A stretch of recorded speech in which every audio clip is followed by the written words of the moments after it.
We know, don't we, that Noah profoundly articulates the work of the Lord Jesus in much of his ministry.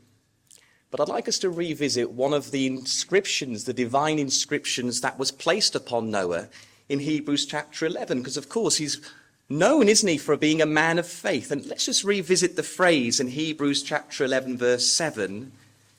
It says that by faith, Noah prepared an ark to the salvation of his house.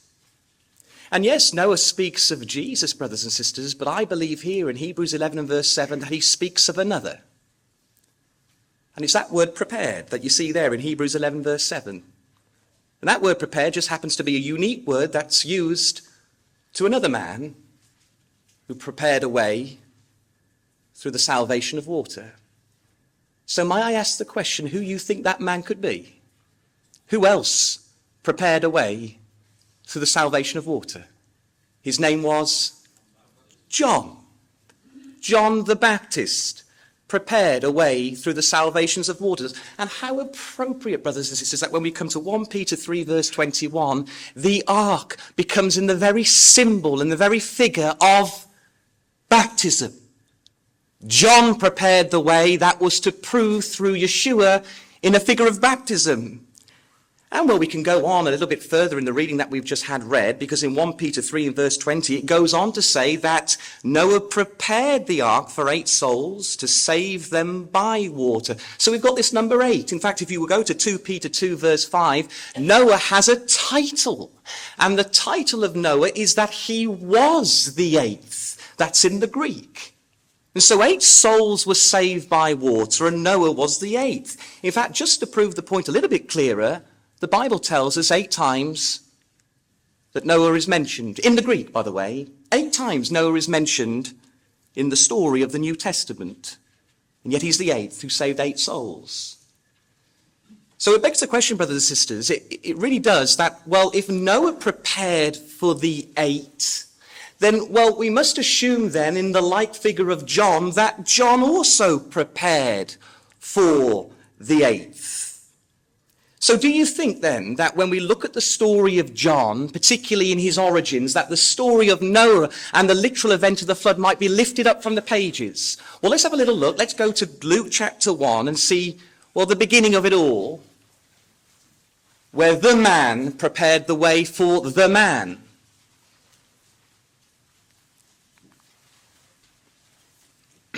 So let's have a look at verse 5. There was in the days of Herod, the king of Judea, a certain priest named Zacharias of the course of Abiah. So you'll notice here you've got this phrase, the course of Abiah, and that's clearly referring to, isn't it, the 24 priestly orders that were inscribed and given by the Davidic rule. David gave 24 priests. And in fact, it's in 1 Chronicles 24. And if you've got an Oxford margin or a Cambridge or one of those fancy margins, brothers and sisters, you'll notice right there in the course of Abiah, there is a reference to 1 Chronicles 24, where we have the lists of all the priests. And you'll never have a guess what course the course of Abiah was in 1 Chronicles 24. Well, yes, brothers and sisters, it was the 8th. And it seems to me that even John is of the 8th, as Noah was the 8th. And if you were to look and scrutinize the entire text of John, you'd find out that the signature of Noah is written all through his life. John was walking in the footsteps of Noah, and Noah was in the very shadow of John, preparing a way through water. And it all comes from the idea of the number 8. And so if I was to ask the question, and this is rhetorical, answer this one in your minds, where does the origins of the number 8 come from? Well, clearly this goes right back to the Abrahamic covenant in Genesis chapter 17, in which a child was to be circumcised on the 8th day. So the number 8 becomes the very symbol of the cutting away of flesh, says Genesis 17 verse 12. But the problem is, brothers and sisters, this order was now over. It was gone. It was absolved. The Mosaic era was coming to the end. But this is Abrahamic, brothers and sisters. Abraham, it goes beyond the Mosaic era, and the principle is going to remain the same in Jesus. In other words, long story short, John was to prepare for the one who was to fulfill the law of circumcision. He was the eighth. He was the eighth, brothers and sisters. As Noah was to prepare that way, so John was. And Colossians tells us in chapter 2, Jesus in his sacrifice literally hacked down flesh. He cut it off so he could save souls by water. We are the house of the eight, brothers and sisters. We are in the symbol of the house of the eight. We are part of the eight souls. Because Romans 2 verse 29 explains to us that through the waters of baptism, we now circumcise our hearts. It's not the outward show, brothers and sisters. It's an inward cutting away. And so when we come to 1 Peter 3 and we look at the verse that we've just read, it says, really what we're seeing is Noah, in a form of John, was preparing an ark that was Jesus. So when a flood came to cut off flesh, a house of circumcised hearts could be saved by water. And Peter says that is baptism. The house of circumcised hearts are the 8 souls that were saved from the number 8. And you know what, brothers and sisters? This theme runs all the way through the Bible. You know, if I was to ask the question, what is the next event in the Old Testament narrative that is a figure of baptism in the New, what would it be? It would be the crossing over the Red Sea, wouldn't it?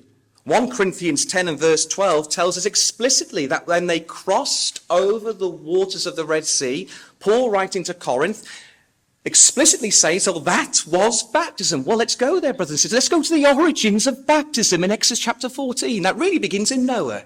So let's go to Exodus chapter 14.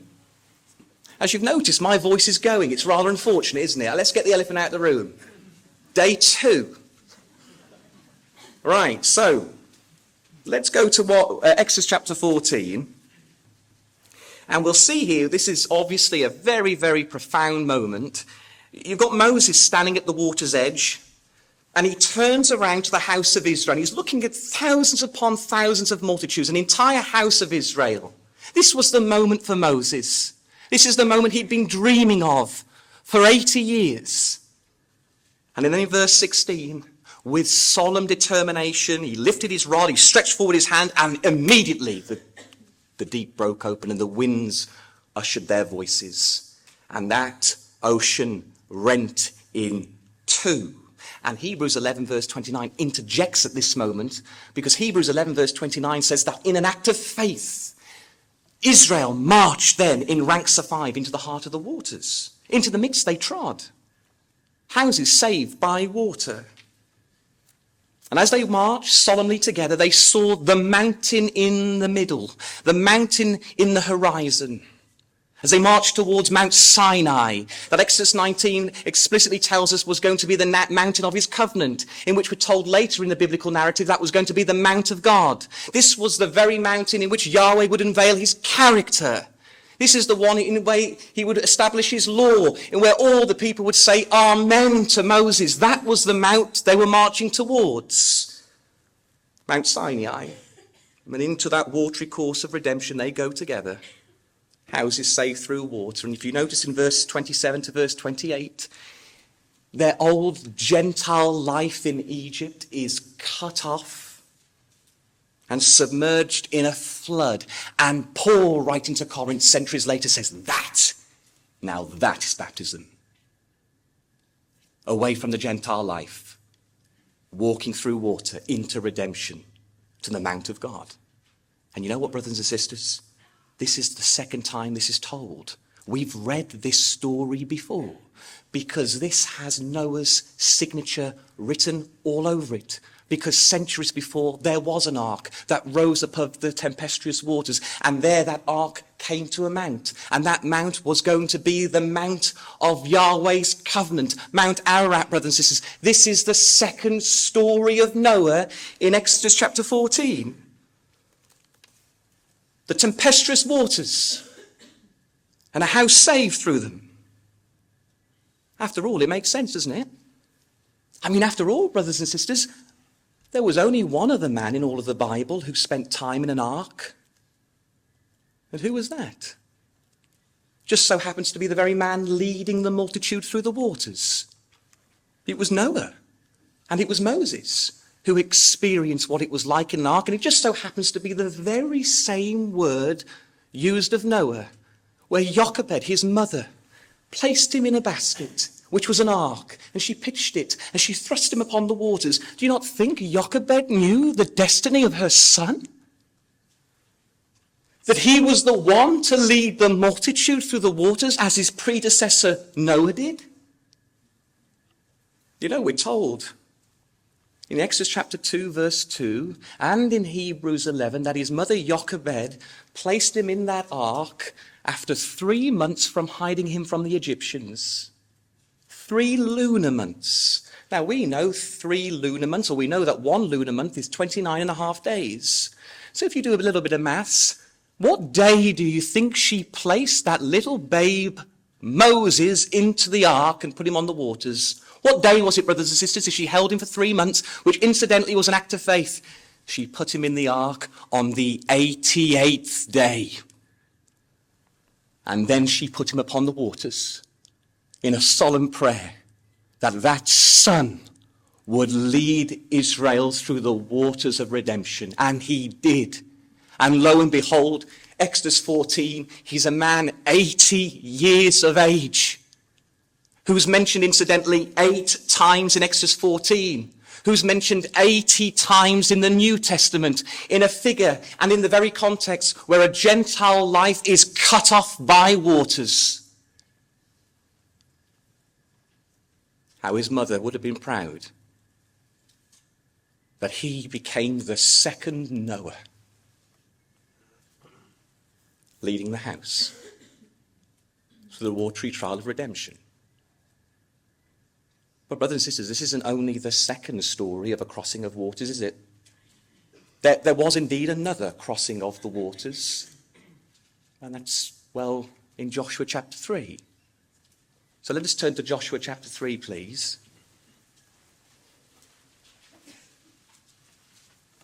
Joshua chapter 3.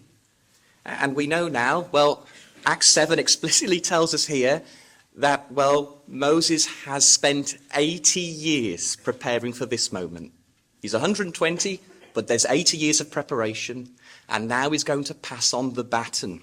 And we've spoken about relay races, but this is the first relay race of the scriptures. And Moses now is going to pass the baton on a man, ironically, brothers and sisters, I say ironically, divinely called Yeshua. But when they crossed the waters, there was a process for this. This wasn't just happening immediately. There were stages for this moment. And I told you to go to Joshua chapter 3. I'm making you work. 1 page before Joshua chapter 2. If you look at Joshua chapter 2, well, this now, Yeshua is sending out spies into Jericho. We know the spies, there were 2 of them. They were going to go to Rahab's house. And if you look at verse 2, you'll notice they were sent in the first night. So this is day 1, prior to the events of the crossing of the churning waters of Jordan.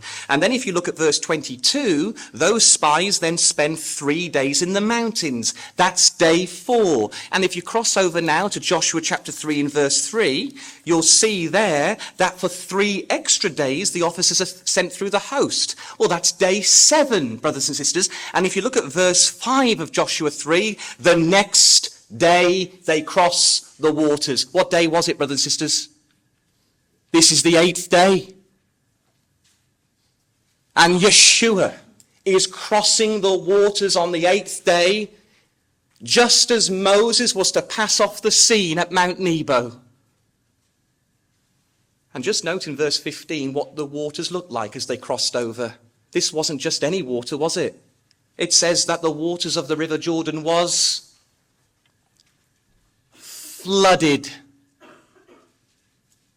They're crossing over a flood on the 8th day, prepared by a man who was put in an ark, who's now passing the charge on to a man called Yeshua, leading the house of Israel through the waters. And those waters are going to be restrained by the invisible hand of God. His divine handiwork is here at the waters. Well, it's Jordan, brothers and sisters. Jordan, as we all know, means the descender, and it's known as the descender because it's going to end up in the Dead Sea. And if any of you have been to the River Jordan, I've been there, and it's rather unremarkable. It stinks. And it's filthy. It casts up mire and dirt because it's exactly what it's meant to be. It's the descender that goes into the Dead Sea, and its shape is like a snake. It represents death, and it's going to death. This is the filth of Adam, brothers and sisters, representing it in the River Jordan. And you know what? If you look in chapter 3 and chapter 4 of Joshua, you'll find out that 4 times those rivers are to be cut off. Well, that's the language of circumcision. That's the language of sacrifice. Those waters are going to be circumcised. They're going to be sacrificed. And where might you think the waters are to be sacrificed from? Well, it tells us in verse 16. Brothers and sisters, those waters are to be cut off from the city of, someone say it, Adam. How poignant. How divine. And here's Yeshua leading them over the waters that come from Adam to death. And their journey of death is stopped as those multitudes cross over mortality into redemption, all of which are saved by water. And if you were to look at Joshua chapter 4 and verse 23, such was the profoundness of this moment. Joshua just turns around to Israel. He's now going to be glorified amongst them. He looks at them and he says, you know what? What you've just witnessed there, Israel, was exactly the same that happened 40 years previously. What you've just done is crossed over the second seas. And if he's marking that moment as the same as Exodus chapter 15, then what we're seeing in Joshua chapter 4 is another figure of baptism. This is the second generation who were baptized through water, led by a man called Yeshua at the passing away of the man in the ark on the 8th day. But this wasn't the third time, was it, where there was a crossing of the waters? There was another. The same river at the same place. This time by 2 men, not a multitude. And that happens in the story of 2 Kings chapter 2. So let's just flick over to 2 Kings chapter 2.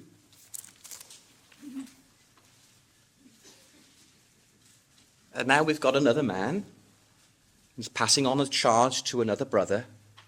This man is Elijah. He's going to be passing on the baton to a man called Elisha. And look where they are. They're at the very same river. And I happen to believe, brothers and sisters, this is the very same spot. This is the same spot that his predecessors stood, Joshua and Moses. And they're about to do the second crossing. Or in our story, this is the 4th crossing. Elijah was to prepare the way for Elisha. And Elijah, we know, was a man of miracles, wasn't he? He performed marvelous miracles, did Elijah. Incidentally, how many miracles did Elijah perform? I believe it was 8. And the first miracle of Elijah was all to do with the closing and the opening of heavens, wasn't it? It was all to do with the rains and the waters. Well, if that was the first miracle of Elijah, he's about to perform the 8th miracle in verse 8 of 2 Kings chapter 2. This is the 8th miracle of Elijah. And what's he going to do? He's going to cross over the River Jordan in the 8th miracle. The waters of Jordan were divided, an emblematic reminder of his forebearers. Because after all, it was Israel who crossed over the dividings of the seas, and it was Joshua who crossed through the very same river. And he's bringing the 2 stories together. But now it's about 2 men, Elijah and Elisha. But I tell a little fib, brothers and sisters, because I don't think the miracle of the waters was the dividing of the waters. I think the miracle there is in verse 8. The eighth miracle was the smiting of the waters. And the word smote there, brothers and sisters, is exactly what you think it is. It's the word to slay, to kill, to sacrifice. Those waters were sacrificed. And in the miracle of the sacrificed waters, they were divided. Elijah knew the story that was to come. And he smote those waters in the language of sacrifice. They divided. And if you look in verse 7, in front of witnesses, brothers and sisters, in front of witnesses, there's another figure of baptism. As they all watch, the crowd, as Elijah and Elisha walk into the waters together, as the waters were slain. And if you look at verse 9, Elisha goes through Jordan, outside of the land of Israel, into the land of the Gentiles. And I would say that is a figure of death. And then he leaves Elijah just as Joshua left Moses in the very same spot with Mount Nebo just 50 miles behind. And now this time Elisha does the very same miracle, which just so happens to be the first miracle of Elisha. And he smote the same rivers, and those rivers divided again. And now Elisha walks back into the land of Israel in a figure of life. Death and life in front of witnesses through the waters in the language of sacrifice. This is the baptism of what we've all been baptized into. In the fourth crossing of the charge at the waters. It just so happens to be in the same place. And Moses, of course, passed it on to Yeshua, whose name means Yah saves, and Elijah then was to pass it on to Elisha, whose name means God saves. And, well, incidentally, those two names, Elisha and Joshua, are just the same name for Jesus. And it's all pointing to the moment where there was the fifth crossing of that same river. Where in John chapter 1, the cousin of Messiah, in the eighth priestly line, was to look at his Christ and put him in those waters. And there John stood in the same spot that Moses once stood, that Elijah once stood, bringing in the moment of the forebearers as he put Jesus into those waters. You know, we're told, aren't we, that in Luke chapter 1 and verse 17, John came in the spirit of Elijah. Well, if John came in the spirit of Elijah, then Elijah came in the spirit of Moses. And Moses came in the spirit of Noah. All together. A familiar scene, isn't it, in John chapter 1? And the question is, can we hear the voices of those in the past sing out their praises as the Baptist immersed Messiah in those waters? Because there's a song of praise here in the baptism of our Messiah. You know, as it reached its final purpose, what we begin to realize, if we build the tapestry of this great narrative together, we recognize that, well, the spirit of Noah is all through the text. Each episode has the name Noah in it. Joshua, it was Noah who rested in the waters. In 2 Kings 2 verse 15, the spirit of Noah rested on Elisha. In Isaiah 11 verse 2, when Jesus came out of those waters, it was the spirit of Noah that rested on Jesus. The signature of Noah is all through it. And if you think of the predecessors, every single one of them saw wonderful miracles in water. Noah saw the great flood unleashed upon the earth. Moses witnessed the parting and the rending of the Red Sea. Joshua saw the stopping of the waters at the city of Adam. And Elijah saw the smiting of the waters that were divided. But when it came to John, in John 10 verse 41, he performed no miracle. You see, salvation is no longer found in the extravagant. Salvation is now found in the most smallest of experiences. a circumcised heart and putting yourself under those waters and rising out. And God says that in that exquisite moment is earth-shattering power. And it all began here, at the river's edge, in the story of Jordan. And you also notice, brothers and sisters, that when you see these episodes side by side, you'll see that each one, it says that they passed over upon dry land. Every single time they passed over and it was dry.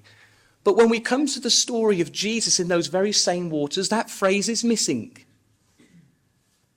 In other words, God spared the predecessors, but he wasn't going to spare his son in the waters. His son wasn't spared like the rest. Now I'm going to read to you a messianic psalm, and it's Psalm 69. And we know Psalm 69 is a psalm of the crucifixion in his death. And Psalm 69, verse 1 to 2, it says, "Save me, O God, for the waters are come into my soul. I am come deep into the waters where the floods overflow me." This is the words of David in the spirit of Jesus. And what we find is in this messianic psalm speaking about Jesus, we're finding out that Jesus drowned, brothers and sisters. Flesh was drowned upon a tree. The storm waters were to prevail in his lungs.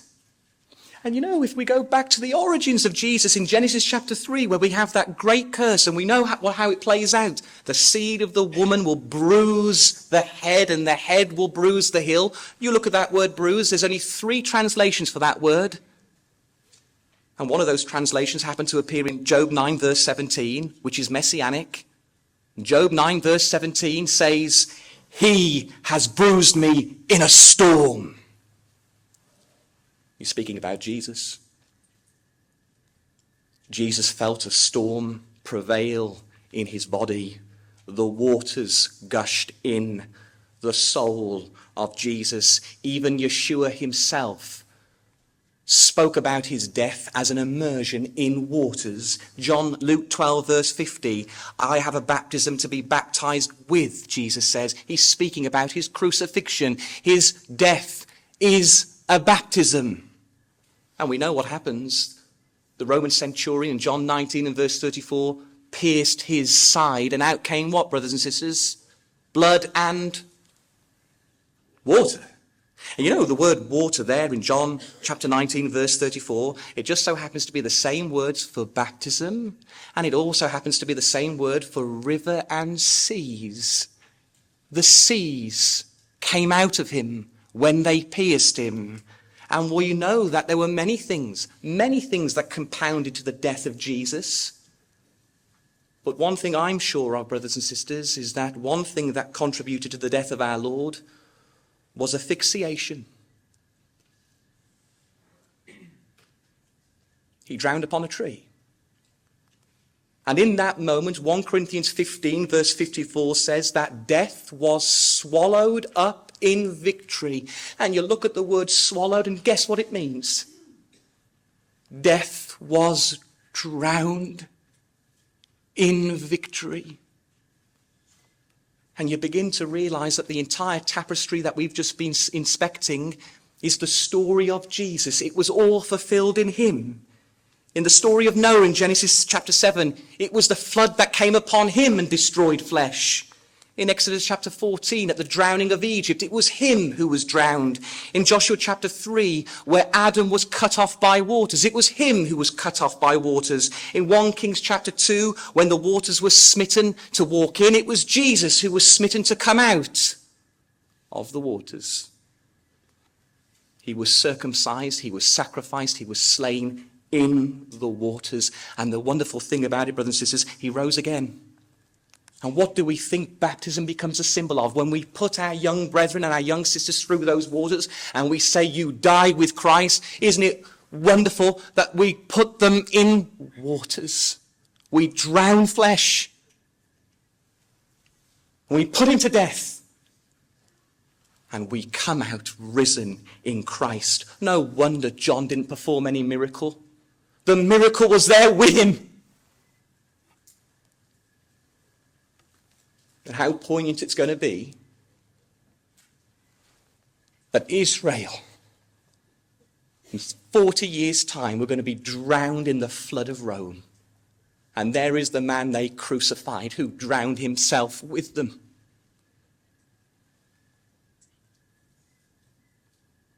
And then out of those waters, as the seas came out of his side, Isaiah 49 and verse 3 tells us that when he came out of that grave, he came out as Israel. Israel, it says, he was glorified Israel in his resurrection. God didn't spare Jesus, and he wasn't going to spare Jerusalem, because both stories are entwined together.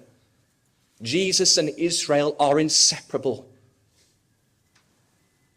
And this is why it was all fulfilled in him, who's the eighth. Jesus was the eighth. And we know that, brothers and sisters, because he showed himself to Mary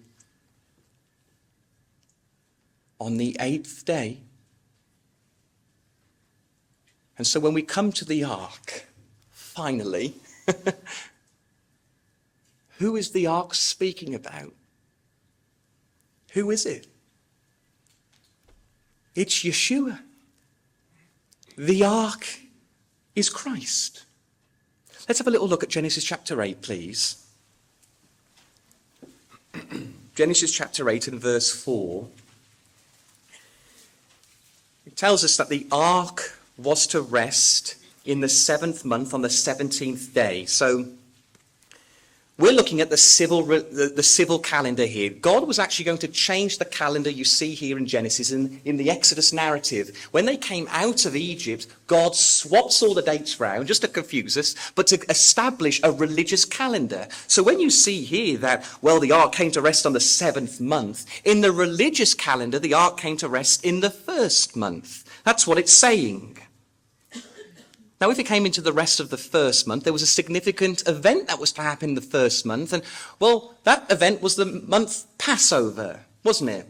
Passover was to be established in the 1st month. But unfortunately, brothers and sisters, it tells us that the ark came to rest on the 17th day of the 1st month, there in Genesis chapter 8 and verse 4.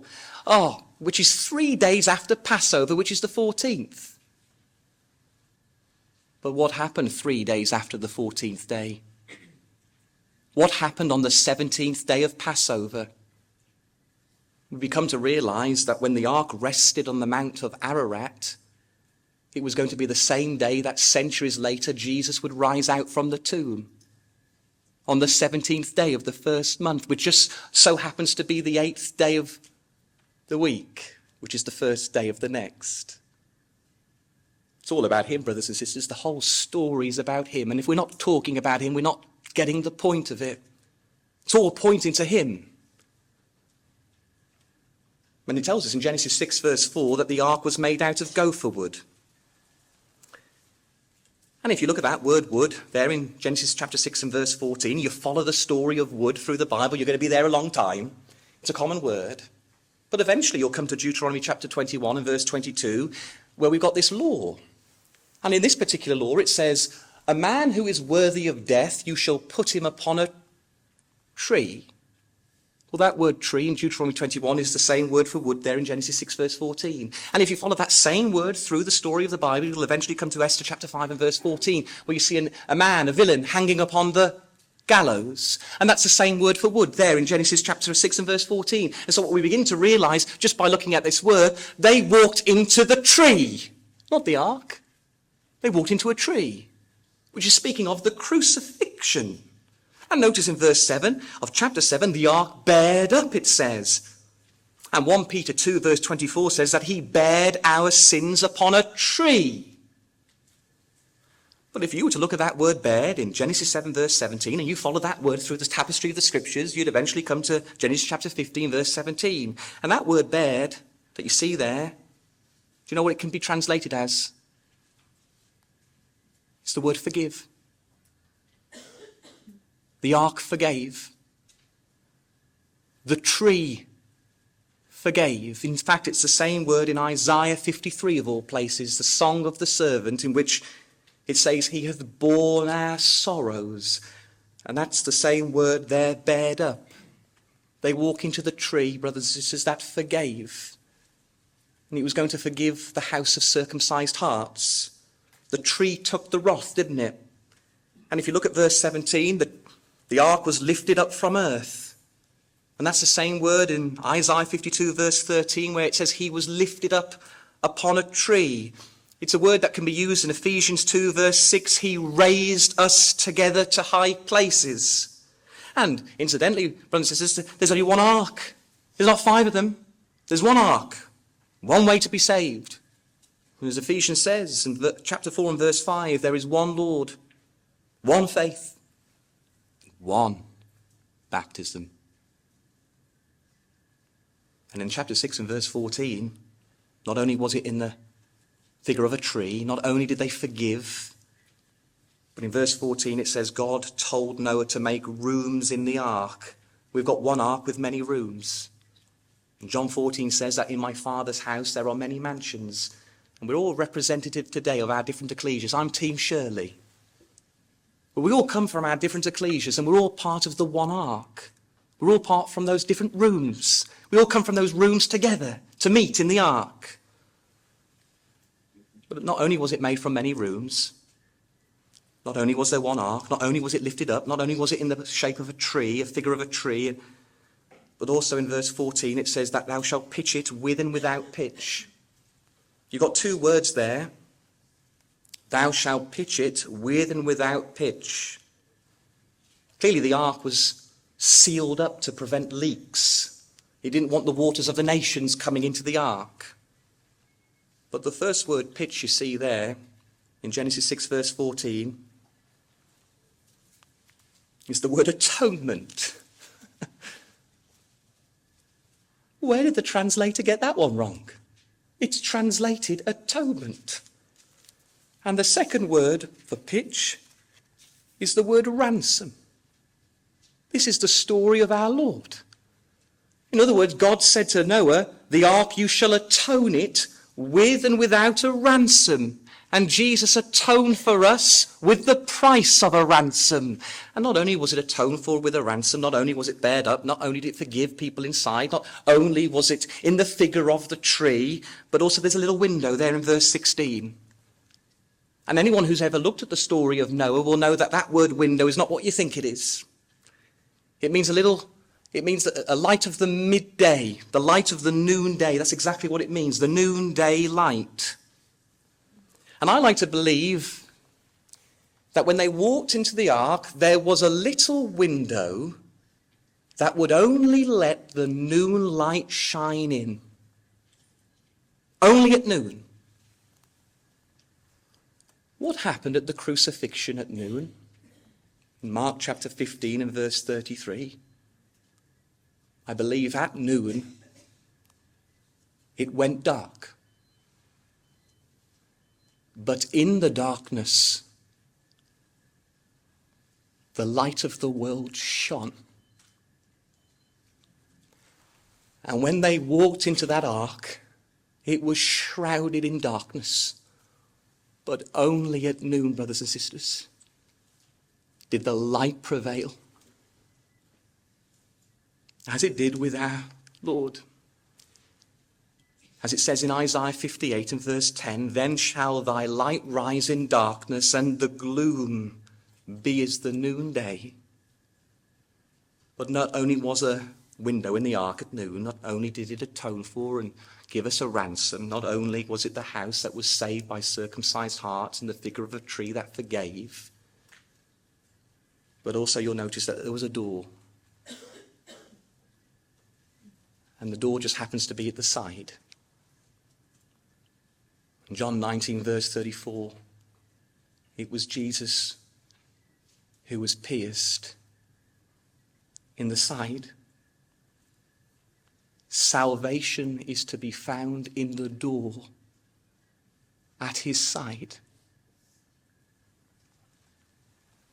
And then it says in verse 16 that the window and the door finished the ark. Finished. And the penultimate phrase of Jesus, as he gave up the Spirit, it is finished. This is not a description of a house, brothers and sisters, that's being described to us. This is a description of a body being crucified in an ark. You know, it tells us in the New Testament that we are all part of his house and we are all partakers of his body. And you'll notice in chapter 6 and verse 16 that there are lower, second and third stories. That this house had 3 compartments. And I believe there's another house in the Bible that speaks of Jesus in which there was 3 rooms. Anyone remember what that house was? I believe it was the temple. The temple had 3 stories or 3 rooms. This is a figure of Solomon's house. This is the first ever ecclesia. And incidentally, brothers and sisters, if you look at verse 15, the height of the ark was 30 cubits. And you'll never have a guess how high Solomon's temple was. It's rhetorical. 1 Kings 6 verse 2 tells us that Solomon's house also was 30 cubits. And you know, if we were to look at Noah, and if you look at Genesis 6 verse 3, and if you look at Genesis 7 verse 6, I believe we can work out how old Noah was when he began to build that ark. I think we can work out that he was 480 years of age. And when he was 480, God said to him, build a house. So we'll ask the question as we turn to our final passage, what time period do you think Solomon was going to build the house of God in 1 Kings chapter 6? Let's find out.